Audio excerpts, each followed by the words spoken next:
पालघरमध्ये माणुसकीला काळीमा फासणारी घटना घडली आहे।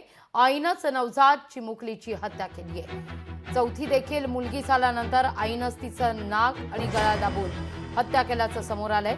डहाणूच्या लोणीपाडा इथं ही घटना घडली आहे। अवघ्या 2 दिवसांच्या चिमुकलीची या निर्दयी मातेनं हत्या केली। रुग्णालयातील सीसीटीव्ही चित्रणाची पडताळणी केल्यानंतर पोलिसांनी निर्दयी मातेला ताब्यात घेतलंय।